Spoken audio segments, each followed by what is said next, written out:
हरे कृष्णा, हिंदू धर्म में चैत्र पूर्णिमा का विशेष महत्व है। चैत्र पूर्णिमा के दिन राम भक्त हनुमान जी का भी विशेष महत्व बताया गया है। चैत्र पूर्णिमा के दिन हनुमान जन्मोत्सव भी मनाया जाता है। साल भर में कुल 2 बार हनुमान जन्मोत्सव मनाया जाता है। इस दिन बजरंगबली हनुमान जी को प्रसन्न करने के लिए हनुमान चालीसा, बजरंग बाण या फिर अन्य बजरंगबली स्तोत्र पढ़ने या फिर सुनने चाहिए। ऐसा करने से जीवन में सुख, समृद्धि और खुशहाली आती है और सभी दुखों से छुटकारा भी मिल जाता है। इस बार चैत्र पूर्णिमा की तिथि और हनुमान जन्मोत्सव के शुभ मुहूर्त के बारे में हम बताएंगे अपनी इस वीडियो में आपको। हम आपको बताएंगे साल भर में 2 बार हनुमान जन्मोत्सव क्यों मनाया जाता है। उत्तर भारत में चैत्र पूर्णिमा के दिन हनुमान जन्मोत्सव का बहुत प्रचलन है, तो वहीं दक्षिण भारत में हनुमान जन्मोत्सव का पर्व कार्तिक कृष्ण पक्ष की चतुर्दशी तिथि को। पौराणिक कथाओं के अनुसार बाल्यावस्था में हनुमान जी ने सूर्य को फल समझकर खा लिया था, जिससे पूरी सृष्टि में अंधकार छा गया था। सभी देवी देवताओं ने बजरंगबली से सूर्य देवता को बाहर निकालने के लिए प्रार्थना की, लेकिन उन्होंने बाल्यावस्था के होने के कारण किसी की बात नहीं सुनी। इस बात से क्रोधित होकर देवताओं के राजा इंद्र ने अपने वज्र से उन पर प्रहार किया था, जिससे वो मूर्छित होकर गिर गए थे।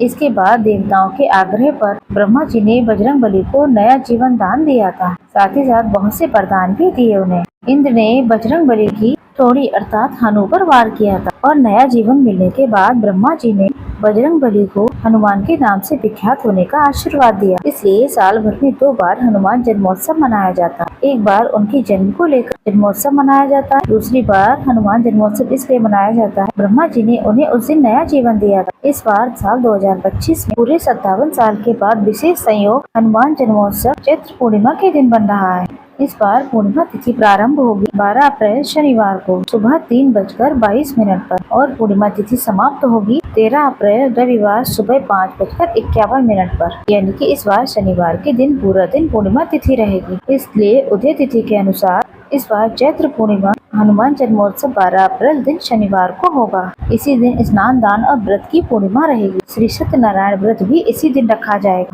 ऐसी मान्यता है कि हनुमान जी का जन्म सूर्योदय के समय हुआ, तो ऐसे में भक्तों को सूर्योदय के समय, खास कर ब्रह्म मुहूर्त के समय बजरंगबली की यहाँ पर विशेष रूप से पूजा अर्चना करनी चाहिए। इस दिन बजरंगबली को भोग में तुलसी जी का पत्ता रखकर पान का बीड़ा, बूंदी के लड्डू, बेसन के लड्डू, चूरमे का भोग या केसर मिली खीर का भोग लगाया जाता है। इसके अलावा इस दिन बजरंगबली को गुड़ और चने का भोग भी लगाना अत्यंत शुभ माना जाता है। आप सभी को पता है बजरंगबली आज भी हमारे साथ हमारी पृथ्वी पर मौजूद है, इसलिए अपने भक्तों पर आए संकटों को फौरन ही मिटाते हैं। जो भक्त इस दिन यहाँ पर बजरंगबली के साथ साथ भगवान राम और माता सीता की भी पूजा करते हैं और निर्धन और जरूरतमंदों को दान की सामग्री देते हैं, तो उन पर सदैव ही बजरंगबली भगवान की कृपा बनी रहती है। ये थी आज का वीडियो। उम्मीद है आपको पसंद आई होगी।